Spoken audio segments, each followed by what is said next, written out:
miserable business. Believe me, Detective, the prosecutor's office takes no pleasure in it, but Cecil Fox did kill a judge, a dear colleague. I meant no disrespect. Judge Meade was a fine man. I hope you're not one of those faint-hearted sorts, Murdoch.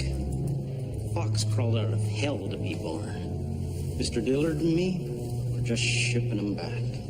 Even so, Detective MacDonald, bearing witness to execution is a duty I will never grow accustomed to. I'll take good care. Death will be swift and without pain. Thank God I caught this bugger. Some men just deserve to die. Those who argue the ethics of capital punishment forget that we are delivering society's unwavering response to evil. The Lord's Prayer. Our Father, which art in heaven.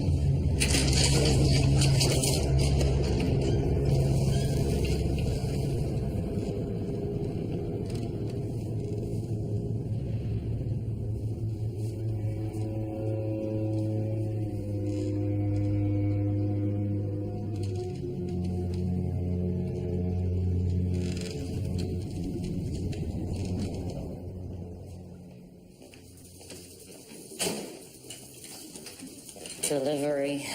Mr. Catchpole. And this must be Mr. Cecil Fox. Yes, ma'am. Well, help me get him on the table so I can dispense with formalities. Ready?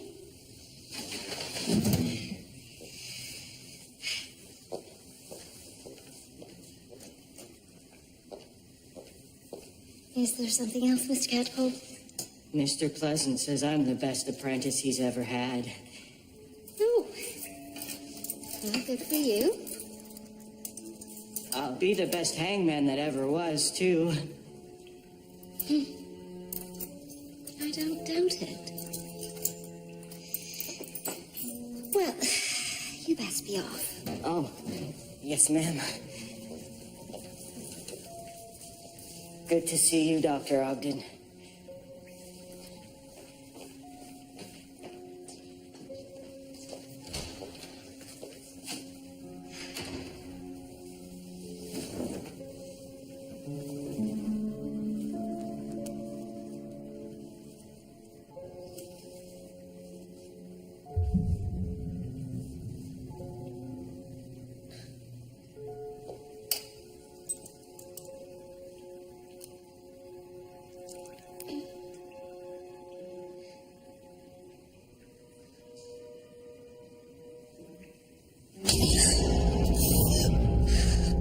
One more son, and you're dead.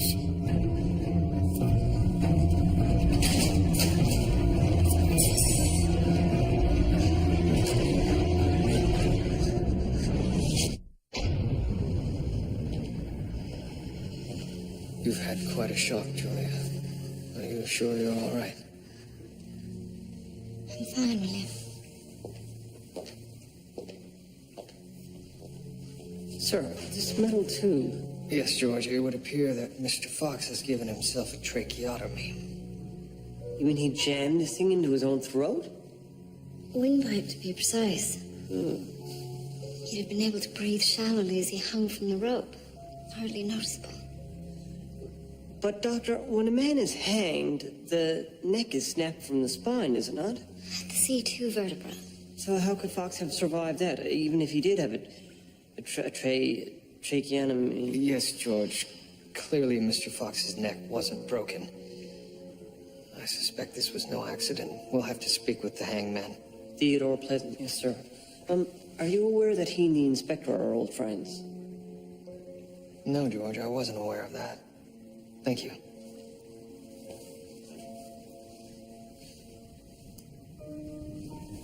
Are you being serious, Murdoch? Theo Pleasant botching a hanging to let a killer go free. I would have interviewed him straight away, but given your relationship with him, I thought you might want to accompany me. You're damn right. 20 years in the job and he's not mopped up a single execution. Murdoch, we have visitors. Now listen. Detective MacDonald's an obvious dunce, but the Crown Prosecutor's the top dog.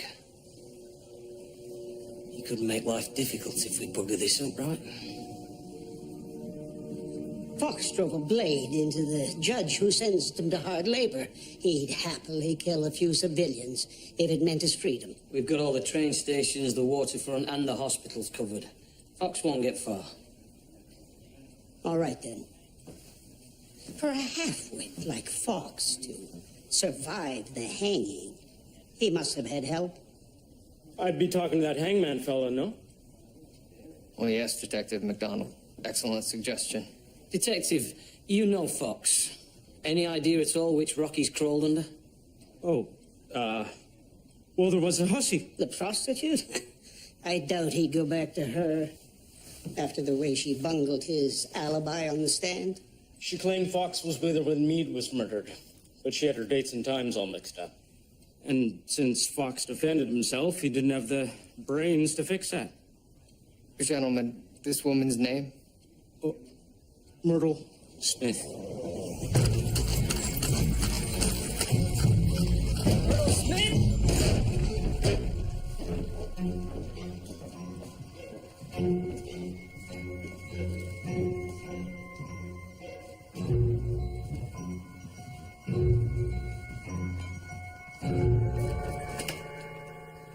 Myrtle Smith? I didn't do nothing. I said I didn't pay. Watch the hands there, Huckleberry. Unless you're gonna pay for it. Miss Smith, what were you doing in the trunk? I was hiding, of course. In case Cecil come back again. Mr. Fox was here. How long ago? A little bit ago. Come barging in with that hole in his neck. Scared me half to death. I says, Cecil, why aren't you dead? Well, he didn't like that. Sir, looks like Fox was leaking quite a bit. Tried to clean himself up here. Miss Smith, did you help Mr. Fox escape the noose? Me? I can work miracles between the sheets, honey, but that's asking a bit much. Did Mr. Fox give any indication as to where he might be going? The man's got a bunny's brain. He's just running. George will post a constable outside in case Mr. Fox returns. Sir.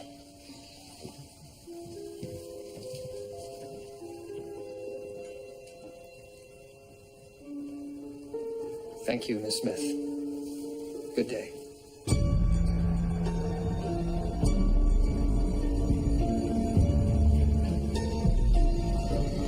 Theo! Theo? Hey.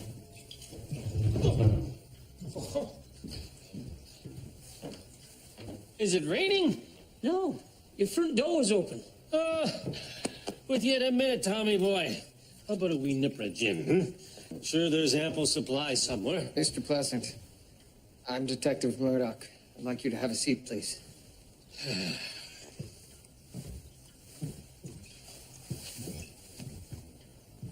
Mr. Pleasant? I'll save you the trouble, Detective. No, I don't know what went wrong. Cecil Fox should be dead. Vexes me that he's not. Murdoch, allow me.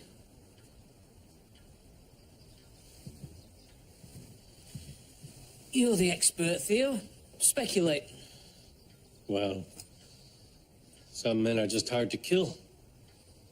But even if the man's neck was the size of a bull's, I always leave them hanging 10 minutes. He should have strangled and suffocated to death. Except that we think Fox shoved a metal tube into his gullet to enable him to breathe. Yes? Isn't that interesting? My gut's in knots for days before I have to hang them. But I treat everyone with dignity. Never a judgment. And after, they're just dead. But me? Well...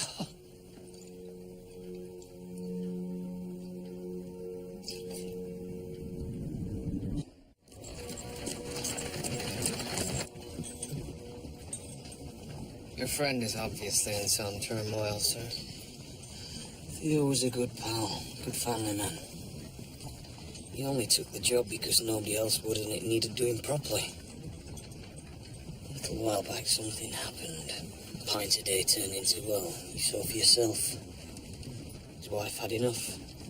Left with the daughters, went back to Halifax. Sir, I admire your loyalty to him, and I sympathize with his situation, but... Murdoch, his reputation is all he's got left. I just can't see him involved in Fox's escape. What about this assistant? Catchpole?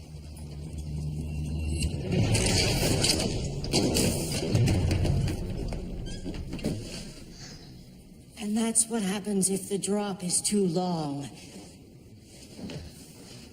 The noggin goes a-sailing.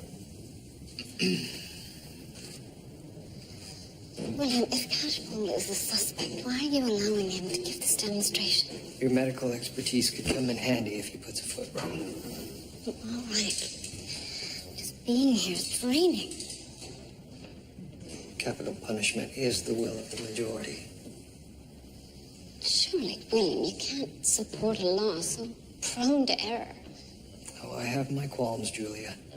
But I also have my duty to the law. Now, on the other hand, too short a rope and the client's neck don't pop. Then you just sit back and wait. The more he fights, the slower he goes. Kicking like mad, some of them.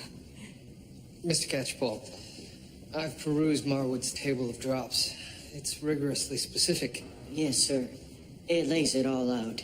How far the prisoner has to drop according to her weight and physique, so the neck snaps nice and neat. Did Mr. Pleasant use Marwood's calculations? Everything by the book, sir. He weighed Fox the day before. Came in at 190 pounds on the nose. Table of drops says 8 feet 2 inches for 190 pounds. But Fox had a strong neck, so Mr. Pleasant added 8 inches to the drop length. 8 foot 10. Making it 8 feet 10 inches. As always, Mr. Pleasant hung sandbags of the same weight as the prisoner for 12 hours. It takes the stretch out of the rope. You don't want any recoil. No, sir. Causes the client some grief. Client? Yes, ma'am. It shows we respect the poor buggers. And lastly, he marked the 8 foot 10 distance on the rope with copper wires.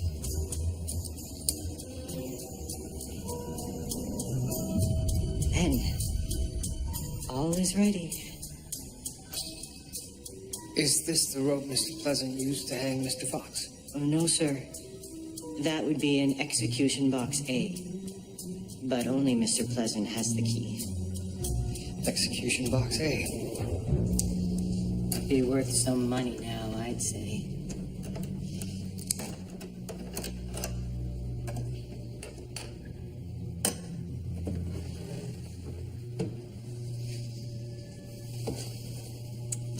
Doctor?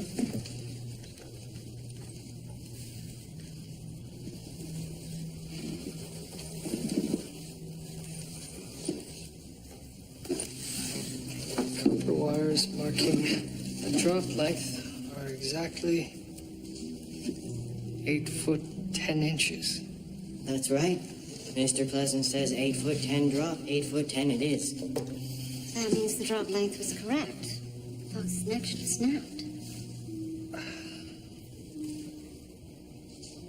Look at this, Doctor.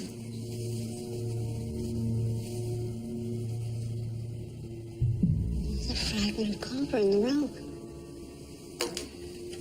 Where one of the copper wires was originally set to mark the length, meaning the drop would have been 6 foot. No broken neck. The tracheotomy allows him to survive the strangulation. That can't be right. Only Mr. Pleasant handles the rope. So that would mean Mr. Pleasant. Let a killer go free. Why would I destroy my reputation on a lowlife like Cecil Fox? I don't know why you did it. I only know you did. We found copper wire at the 6-foot mark on the rope. I hope you'd have let that pass, Thomas. Show me the respect that our friendship has earned. Yes, I spared his life, and for one simple reason. Cecil Fox did not kill Judge Meade.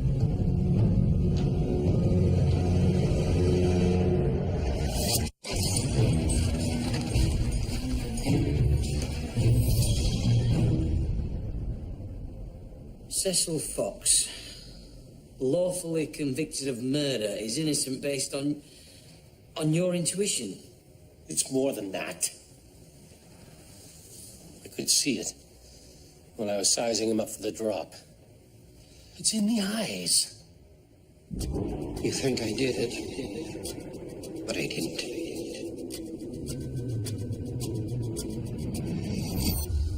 Have you ever looked into the eyes of the condemned detective as I have in their final moments?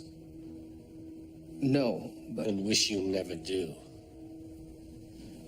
I've put 155 men to death. Do you think I don't know what the guilty look like?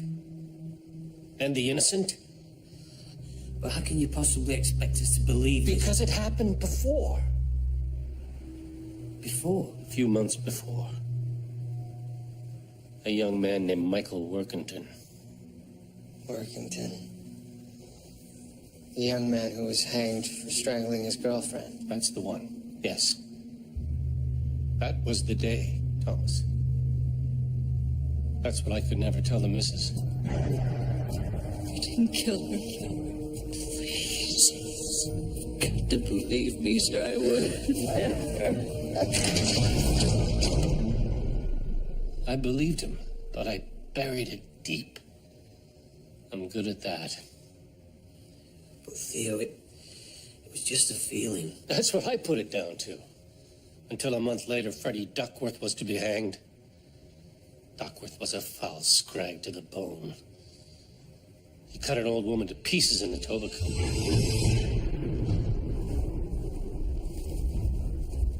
How does it feel to hang an innocent man? That won't work with me, Freddie. You're as guilty as Judas. I don't mean me. I mean that Workington boy you hanged. It was me who strangled this girl. How's that feel, Hangman? Now, at night, I see Michael Workington standing on the trap, begging for mercy, until I'm almost mad with an unholy fear. It was the same feeling with Cecil Fox. It was the same feeling I had when I sent the Workington lad off. I swore I would never go through that again. So you plotted with Fox? I showed him how to use the tube for his breathing. I took care of the rope. After that, he was on his own. I've told you my secret now, Thomas. That earns us a drink, no?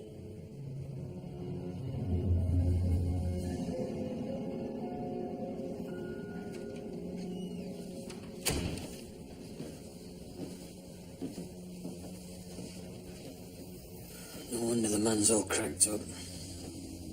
He seems to genuinely believe what he's saying. But the charges against him will have to stand in the absence of evidence exonerating Fox. In the absence of evidence. Sir, you aren't actually considering. I can hear Dillard's voice now. You want to reopen the Meade case? Because the sozzled Hangman is a mind reader? Sir. And you agree, Murdoch? I remain open to the possibility. Gentlemen, I prosecuted Cecil Fox. I had no doubt of his guilt. The trial judge and jury had no doubt. True, but Let's start with Fox's alibi, that he was with Myrtle Smith. Her testimony was so confused it sealed Fox's fate rather than exonerate him. Motive? The 6 years that Fox spent at hard labor, thanks to Judge Enoch Meade. Admittedly, we've got little Opportunity. Cecil Fox was seen at the courthouse on the day Judge Meade was killed, and several people heard a loud argument. Between Fox and the judge. Yeah, the jury didn't need much help to draw their own conclusions there. conclusions you made for them. That's my job. Inspector Brackenreed, I suggest you put your friendship with the Hangman aside and start behaving professionally. Enoch Meade was murdered by Cecil Fox. I vowed to put my friend's killer to the noose, and that's what I did. The case is closed. Of course. You're right. Good. Well, I'll begin preparing the charges against Mr. Pleasant. And please, find Cecil Fox. Gentlemen.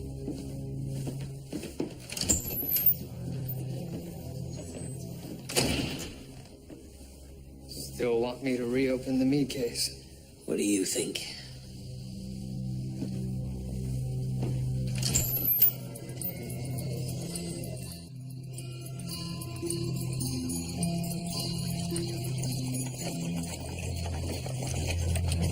Hagen, you in there? My name, George. Hot tea and donuts. Bless you, my good man. Any sign of Fox? Long and boring watch, I'm afraid. Got me thinking about being executed, actually.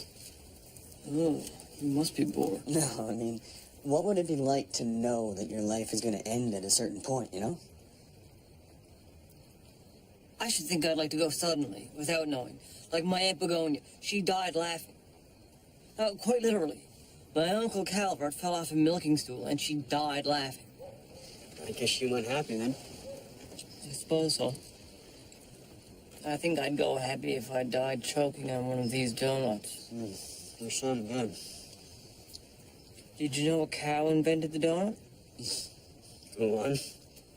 Some old Bessie knocked over a vat of boiling oil. There was a glob of pastry there, and the donut was born. Really? Yes, Higgins, really. And where did you hear this? No, Higgins, you're such a skeptic. It is almost common knowledge that a cow invented the donut.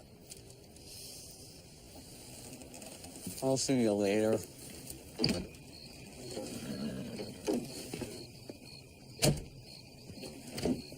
Actually, it may have been a goat. I'm quite sure it was a goat. Meade took his usual route home from the courthouse that night. Cut through a laneway off King Street, and that's where Fox caught up and did him in. You found no witnesses. Can't find witnesses if there aren't any witnesses. Make a note of that. Are you trying to get me going, Murdoch? I'm doing my best to cooperate here. I brought you my files, didn't I?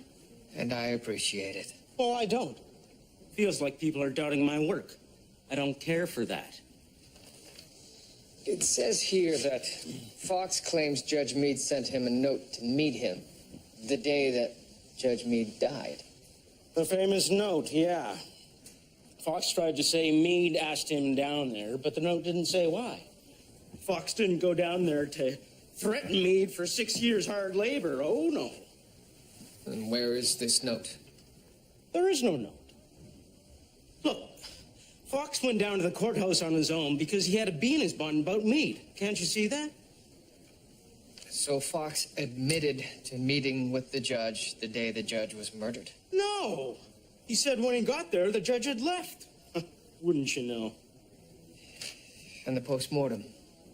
Single stab wound to the heart. Old Doc Philpott did the exam.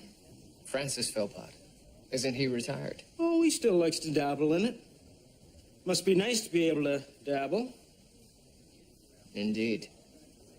Perhaps we should have the judge's body exhumed and re-examined by Dr. Ogden.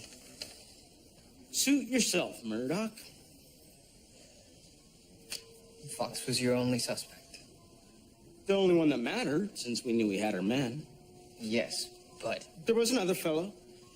Wrote the judge some mouthy letters after her son was hanged. This other fellow, what was his name? Oh, Workington. Joe Workington. Mr. Workington, is it true you sent Judge Meade threatening letters after your son was executed? Yep. Is it because Judge Meade sentenced your son to hang? No. Because Meade seemed bound and determined to do it. Evidence be damned. What do you mean? Michael was never anywhere near his girl's house that night. But then the last day of the trial, all of a sudden, there's this new witness out of nowhere. She says she saw Michael fight with his girl, put his hands around her throat. I see. A last-minute eyewitness with damning evidence is suspicious. Yeah, well, that's what Michael's lawyer argued. But Judge Meade let her testimony stand. And that lady was lying through her teeth. Do you recall her name? Agatha Meldrum. And Mr. Workington, where were you the night Judge Meade was murdered? Me?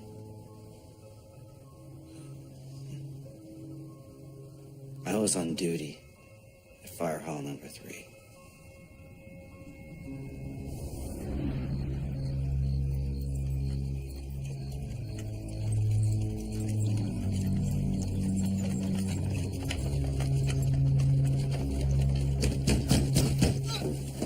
Higgins! Oh, for the love of God, you scared me half to death.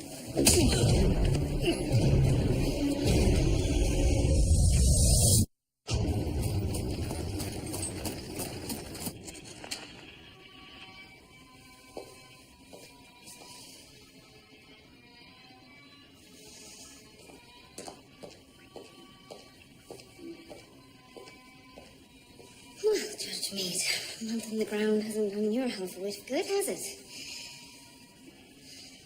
You're not going to jump up and grab me, are you?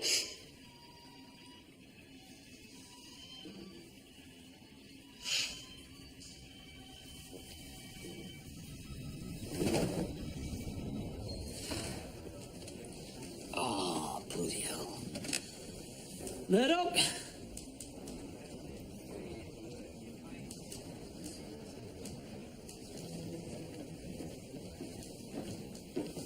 I got a call from Detective McDonald. Apparently you're looking into another one of my cases. Sir? The Workington case. Oh, actually, we were simply confirming Joe Workington's alibi in Judge Meade's murder. Now that you mention that case, Mr. Dillard, we had a chat with Joe Workington, and he insists that his son was railroaded. Rubbish. Your case against Michael Workington was going badly. Until, in the 11th hour, you found an eyewitness who swore she saw Michael kill his girlfriend. Lucky break. Due diligence. Agatha Meldrum was a reluctant witness. It took some persuasion to get her to come forward at all. What are you playing at? Grounds for appeal in the Fox verdict? We're just being thorough. By suggesting that I sent not one, but 2 innocent men to the gallows.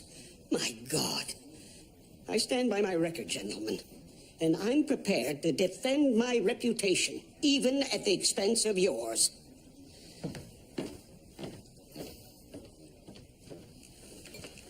That was interesting. Indeed. What in the world?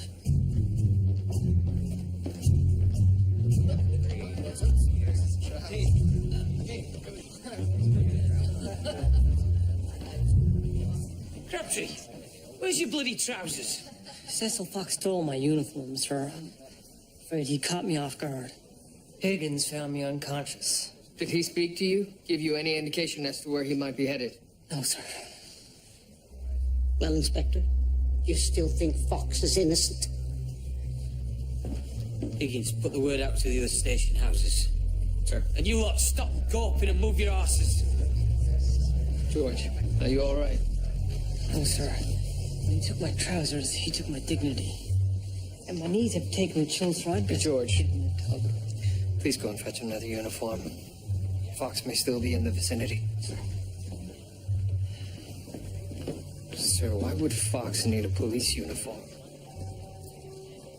Sir. Dillard was right, Murdoch. Fox is as guilty as hell, and Theo's just pathetic.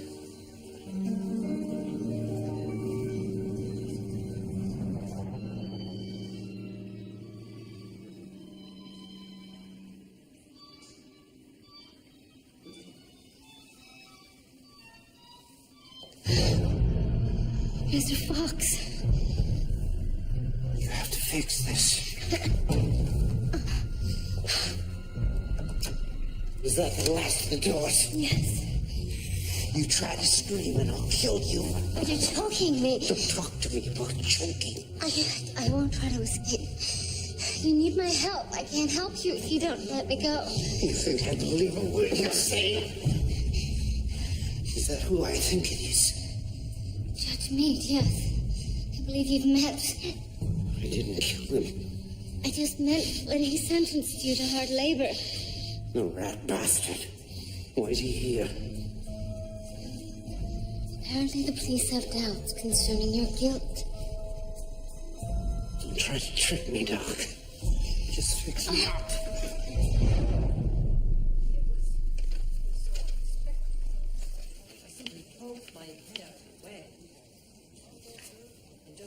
George.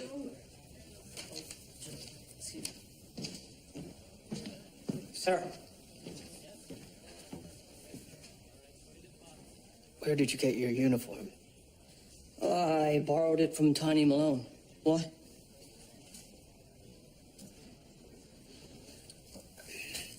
If Fox is simply running, as Myrtle Smith said, then why is he still in Toronto? Well, sir, I was thinking perhaps he needed to have that wound tended to. But then we're covering all the hospitals. I also wondered if, in order to fund his escape from the city, Cecil Fox stole my uniform as a disguise in order to launch a series of daring daylight bank robberies. That's an interesting notion, George, but wouldn't a police uniform attract more attention? Well, maybe he just wants to stroll on in here and have lunch with the boys. You could be right, George. In that uniform, Cecil Fox could blend in near a police station. This station happens to be across the street from a certain doctor Fox knows.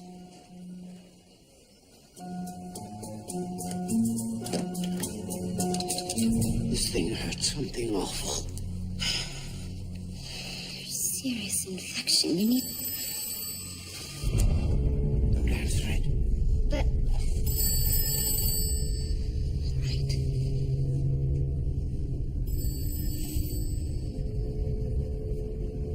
You need to get to the hospital. Coppers are watching hospitals. Well, as you wish, remove your jacket and shirt. Are you all right? Tore up my right shoulder doing hard labor. Been like this for a long time. Really? Relax.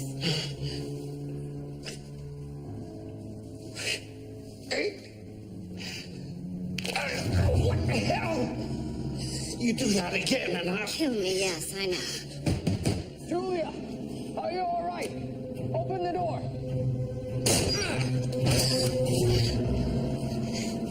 Come any closer and I'll stick her. Mr. Fox, let her go. We mean you no harm. Right. You'll just bring me back to the gallows. No harm there. Mr. Fox, I must insist. Now, everyone be quiet. I've examined the judge's knife wound. The angle of entry conclusively indicates that he was stabbed with an over-the-shoulder descending motion and that the killer was right-handed. But I'm right-handed. Oh, for goodness sake, whose side are you on? Raise your right arm. Can't. Well, that's the point. His right shoulder is quite immobile, and judging by my examination, has been for months. Meaning that Mr. Fox was sentenced to death and hanged for a crime he could not have committed.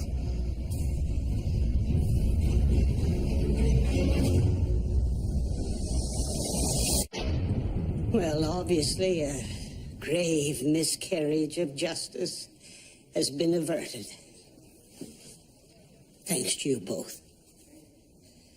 And I had the benefit of Dr. Ogden's expertise. The blame rests with Doc Philpott's shoddy post-mortem, does it?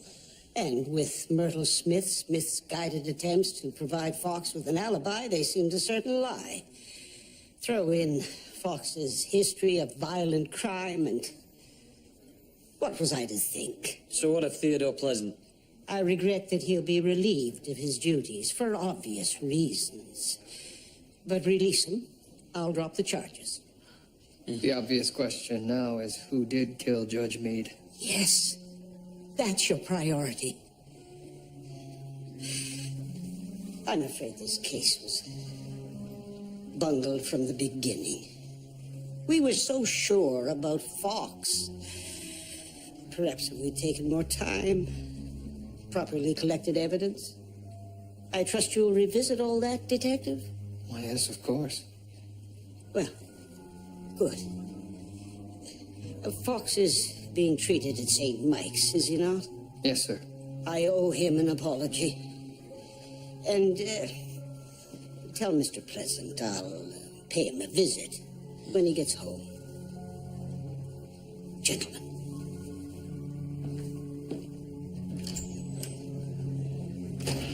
I'll have the men do a thorough evidence sweep of the judge's office.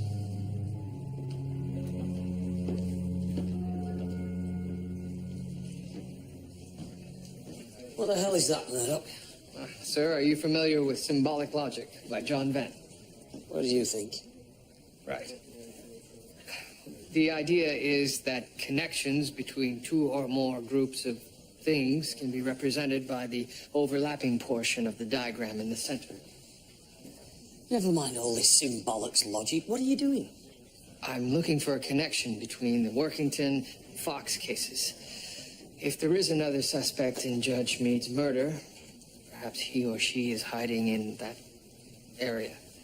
Right, well, here's the evidence that Detective MacDonald originally collected from Judge Meade's office. Perhaps that will help.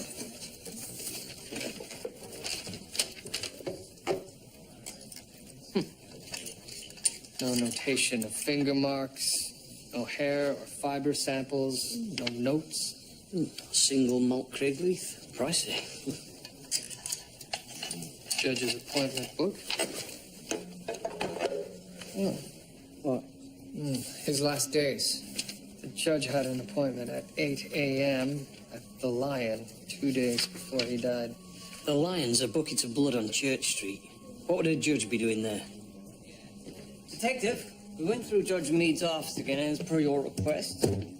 In case MacDonald missed anything. Which it seems he had done. We found hair and fiber samples, finger marks on the judge's guest chair, various detritus, but most peculiar, sir, we found this piece of glass. We found it wedged in the wall by the bookshelf. The lettering's familiar.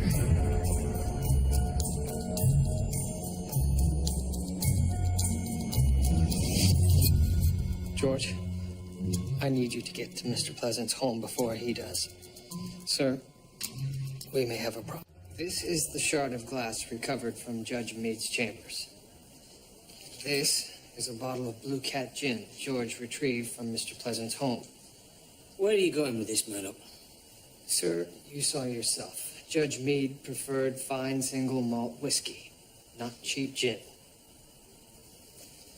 This is a finger mark recovered from that shard of glass in Judge Meade's chambers.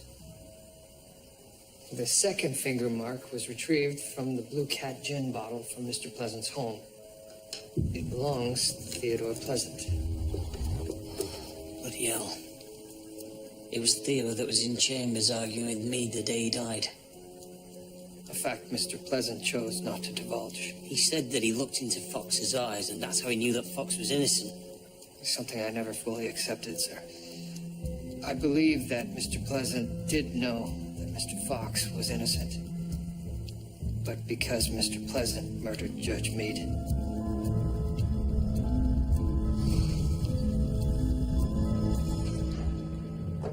Mr. Pleasant? Come on in. You're just in time. Put it down, Theo. We have some questions. Questions? Yes. Why did you not let on you had an argument with Judge Meade?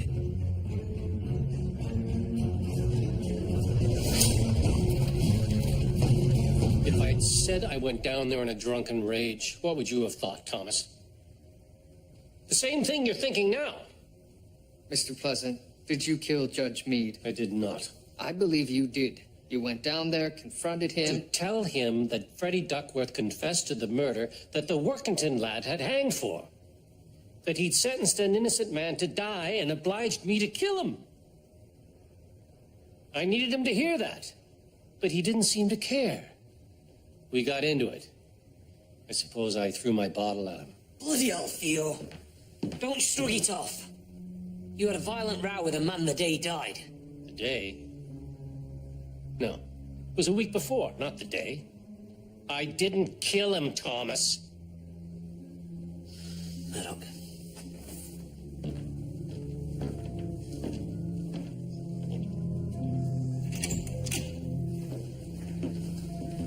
If he had it out with Meade a week before the murder, then something's not right. He has lied to us before. I'm just saying, think, Murdoch. If that wasn't Theo in Meade's office the day of the murder, then who could it have been? Who's left? Perhaps whomever the judge met with at the Lion 2 days prior to his death. That has to be it. I'm telling you, Theodore Pleasant is no murderer.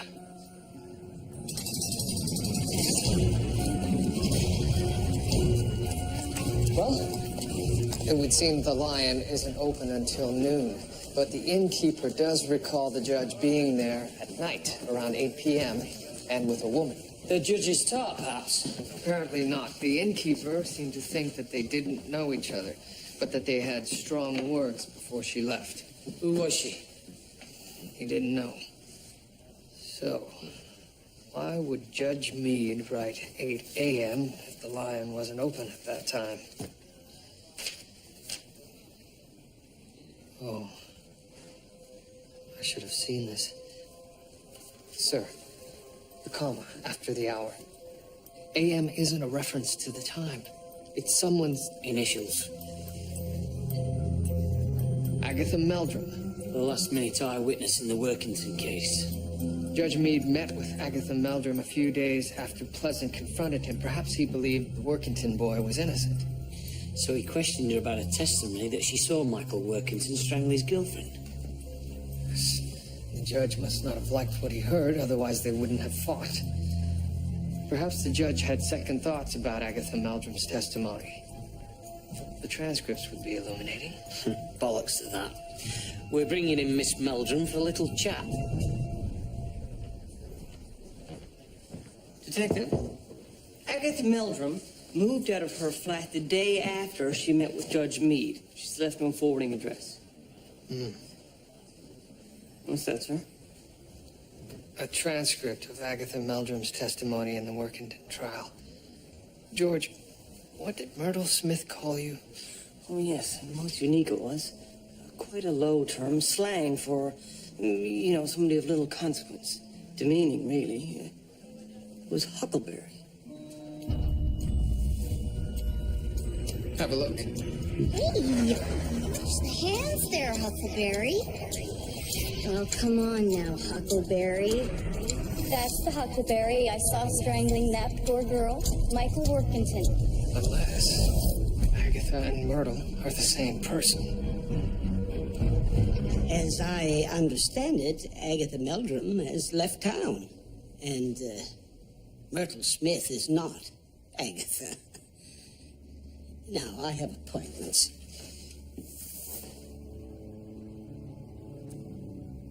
Myrtle Smith is a woman of dubious character, to be sure. The last 9 times she was arrested for various crimes, your office dropped all charges. For lack of evidence. 9 times? She's beholden to you, isn't she? To do your bidding. One time she's Myrtle Smith, the next she's Agatha Meldrum, or whoever you need her to be in court. A star witness in your employ. Whatever gets a conviction, they do it. Ah, you son of a bitch. You knowingly sent 2 innocent men to die on the gallows. I did no such thing. Your case against Michael Workington was falling apart. So you brought in Myrtle Smith, who claimed to be eyewitness Agatha Meldrum. Her testimony doomed Michael Workington to hang for a murder he did not commit. So far, so good. Until another condemned man, Freddie Duckworth, confessed to the murder that Michael Workington hanged for. Pleasant tells Meade, Meade confronts Agatha Meldrum, and then she tells you the judge is onto your scheme. Not so. So now there's only one option. Judge Meade has to die before he exposes you. And now you're accusing me of murder as well? That's delusional. Sit down! Your first step was to frame Cecil Fox. So you had Myrtle Smith meet him, seduce him, and provide him with an unreliable alibi to sink him.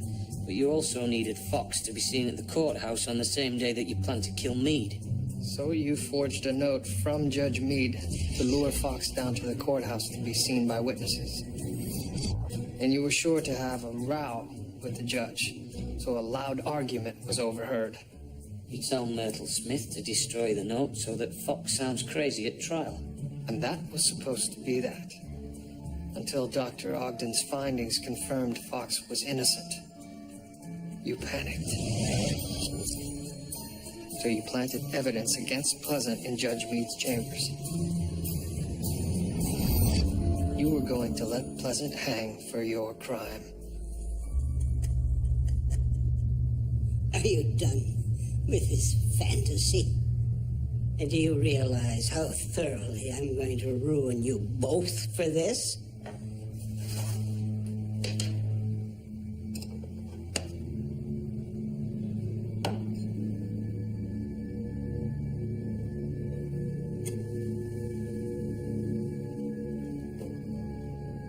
What's this? My man found it in your garbage. It has your finger marks on it. So we glued it back together. It's all there. Except for one piece. That also bears your finger mark.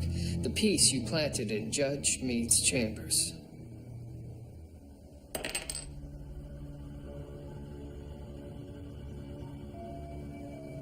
The justice system must protect society. But time and again, it fails to keep dangerous criminals off the street. I had enough. This nonsense was going to stop with the Workington boy, but Judge Meade was weak. I did what I did in sacrifice for the greater good.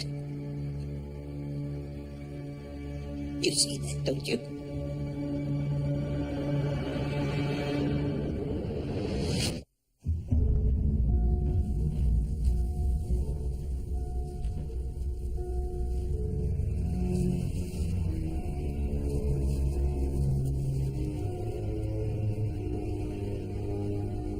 I'll take good care. I promise that death will be swift and without pain. The Lord's Prayer. Our Father, which art in heaven, hallowed be thy name.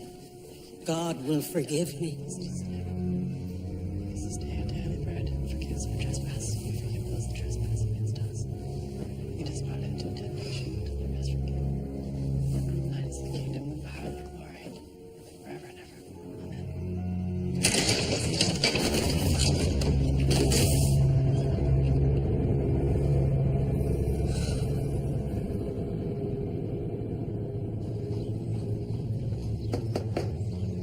Come on in!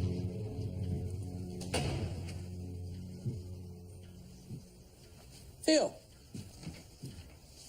what's become of you? A new leaf? Ah, hello, Thomas. Well, what do you think? And me, 3 weeks, not a drop. Really? And you feeling better? No, much worse, actually. But it's a start. Dillard was hanged today. How'd Catchpole do? His head popped off. Hanging is a miserable business, Thomas.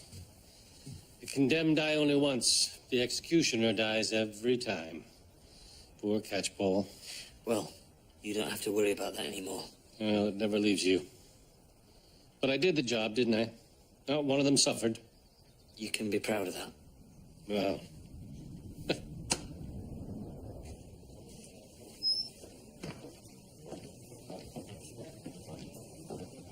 Julia. I just performed the post-mortem on Crown Prosecutor Dillard. All is well? No, William. Gideon Catchpole botched the hanging. The drop was too long. Oh. Do you ever question your calling, William? What we have to do every day. I'll admit sometimes there is a price to be paid, but we must accept it.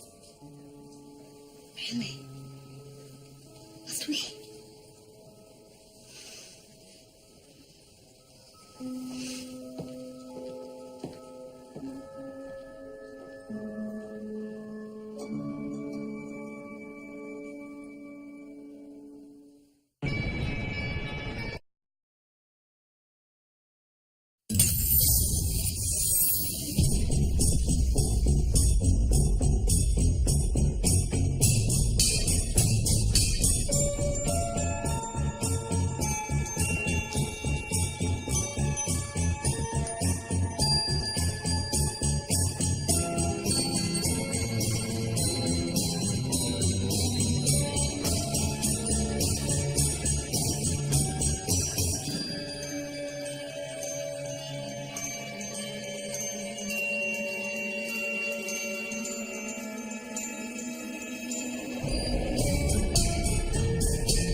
Miserable business.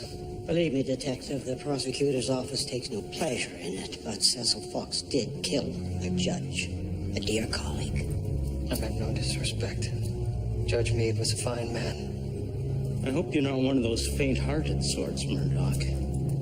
Fox crawled out of hell to be born. Mr. Dillard and me, we're just shipping him back. Even so, Detective MacDonald, bearing witness to execution is a duty I will never grow accustomed to. I'll take good care. Death will be swift and without pain. Thank God I caught this bugger. Some men just deserve to die. Those who argue the ethics of capital punishment forget that we are delivering society's unwavering response to evil. The Lord's Prayer. Our Father, which art in heaven.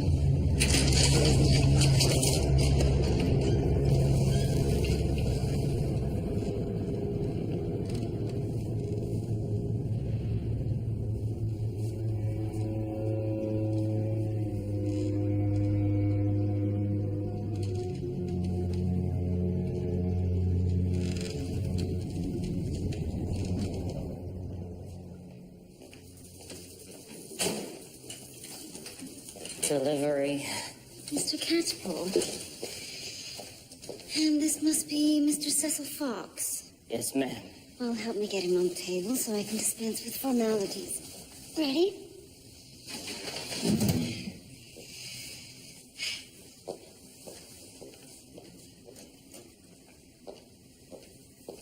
Is there something else, Mr. Catapult? Mr. Pleasant says I'm the best apprentice he's ever had. Oh. Well, good for you. I'll be the best hangman that ever was, too. I don't doubt it. Well, you best be off. Oh, yes, ma'am. Good to see you, Dr. Ogden.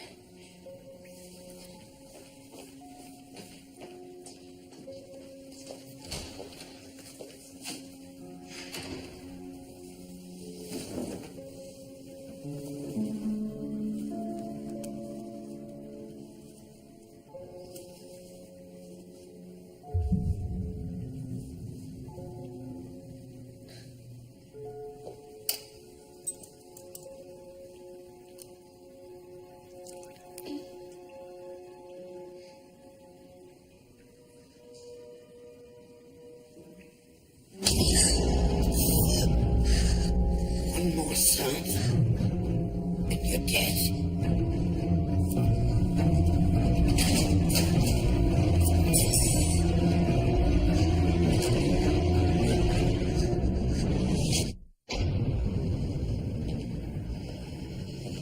You've had quite a shock, Julia. Are you sure you're all right? I'm fine, William.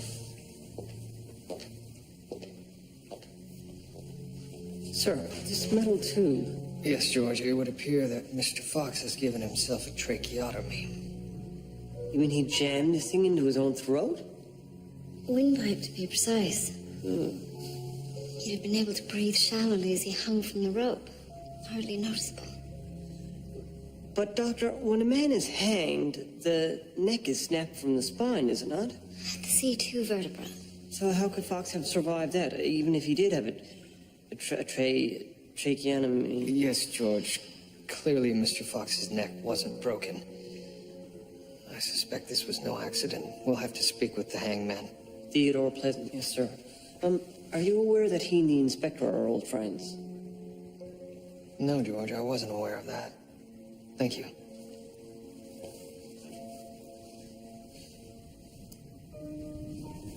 Are you being serious, Murdoch? Theo Pleasant botching a hanging to let a killer go free. I would have interviewed him straight away, but given your relationship with him, I thought you might want to accompany me. You're damn right. 20 years in the job and he's not mocked up a single execution. Murdoch, we have visitors. Now listen. Detective MacDonald's an obvious dunce, but the Crown Prosecutor's the top dog. He could make life difficult if we bugger this up, right? Fox drove a blade into the judge who sentenced him to hard labor. He'd happily kill a few civilians if it meant his freedom. We've got all the train stations, the waterfront, and the hospitals covered. Fox won't get far. All right, then. For a half-wit like Fox to survive the hanging, he must have had help. I'd be talking to that hangman fella, no? Well, yes, Detective MacDonald. Excellent suggestion. Detective, you know Fox. Any idea at all which rock he's crawled under?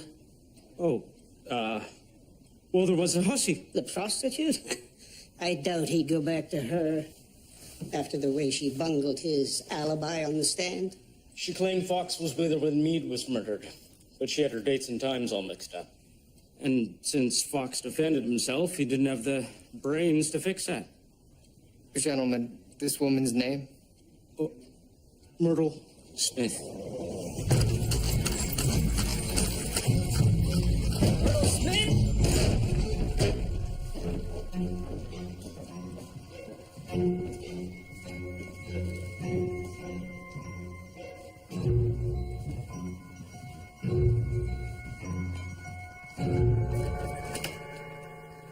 Myrtle Smith? I didn't do nothing. I said I didn't pay. Watch the hands there, Huckleberry. Unless you're gonna pay for it. Miss Smith, what were you doing in the trunk? I was hiding, of course. In case Cecil come back again. Mr. Fox was here. How long ago? A little bit ago. Come barging in with that hole in his neck. Scared me half to death. I says, Cecil, why aren't you dead? Well, he didn't like that. Sir, looks like Fox was leaking quite a bit. Tried to clean himself up here. Miss Smith, did you help Mr. Fox escape the noose? Me? I can work miracles between the sheets, honey, but that's asking a bit much. Did Mr. Fox give any indication as to where he might be going? The man's got a bunny's brain. He's just running.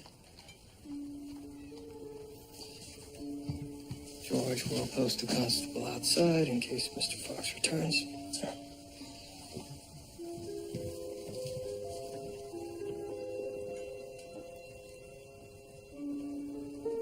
Thank you, Miss Smith. Good day.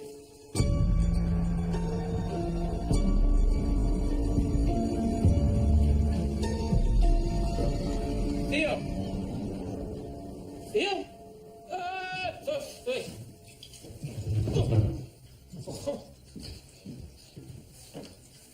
Is it raining?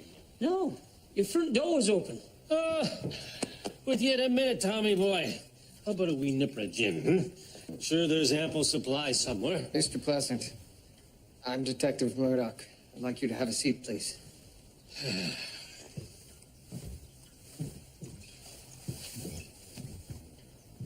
Mr. Pleasant?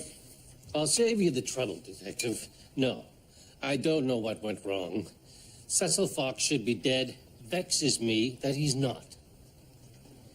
Murdoch, allow me.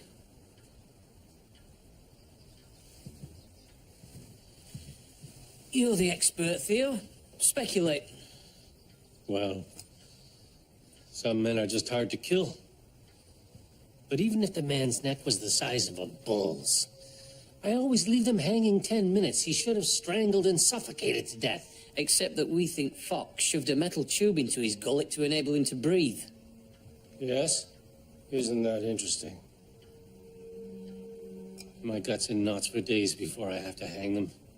But I treat everyone with dignity. Never a judgment. And after, they're just dead. But me? Well...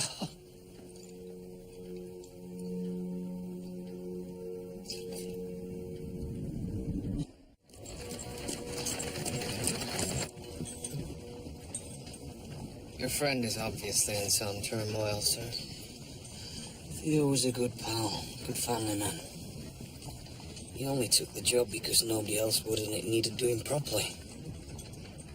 A little while back, something happened. A pint a day turned into, well, you saw for yourself. His wife had enough. Left with the daughters, went back to Halifax. Sir, I admire your loyalty to him, and I sympathize with his situation, but... Murdoch, his reputation is all he's got left. I just can't see him involved in Fox's escape. What about this assistant? Catchpole?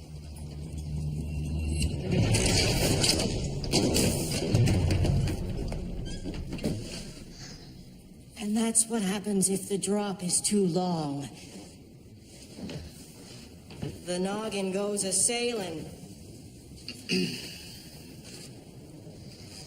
William, if Catchpole is the suspect, why are you allowing him to give this demonstration? Your medical expertise could come in handy if he puts a foot wrong. All right. Just being here is draining. Capital punishment is the will of the majority. Surely, William, you can't support a law so prone to error. Oh, I have my qualms, Julia. But I also have my duty to the law. Now, on the other hand, too short a rope and the client's neck don't pop. Then you just sit back and wait. The more he fights, the slower he goes. Kicking like mad, some of them. Mr. Catchpole, I've perused Marwood's table of drops. It's rigorously specific. Yes, sir. It lays it all out. How far the prisoner has to drop according to his, her weight and physique, so the neck snaps nice and neat. Did Mr. Pleasant use Marwood's calculations? Everything by the book, sir. He weighed Fox the day before.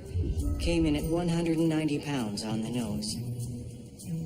Table of drops says 8 feet 2 inches for 190 pounds. But Fox had a strong neck, so Mr. Pleasant added 8 inches to the drop length. 8 foot 10. Making it 8 feet 10 inches. As always, Mr. Pleasant hung sandbags of the same weight as the prisoner for 12 hours. It takes the stretch out of the rope. You don't want any recoil. No, sir. Causes the client some grief. Client? Yes, ma'am. It shows we respect the poor buggers.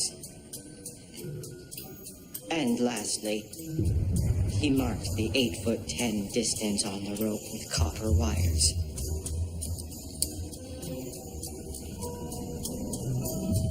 And all is ready. Is this the rope Mr. Pleasant used to hang Mr. Fox? Oh, no, sir. That would be in execution box A. But only Mr. Pleasant has the key. Execution box A. Be worth some money now, I'd say.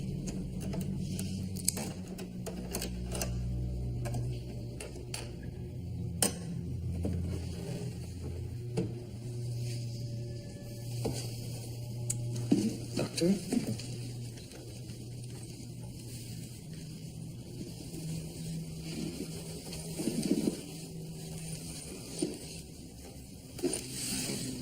Copper wires marking the drop length are exactly 8 foot 10 inches. That's right. Mr. Pleasant says 8 foot 10 drop, 8 foot 10 it is. That means the drop length was correct. Fox's neck should have snapped. Look at this, Doctor.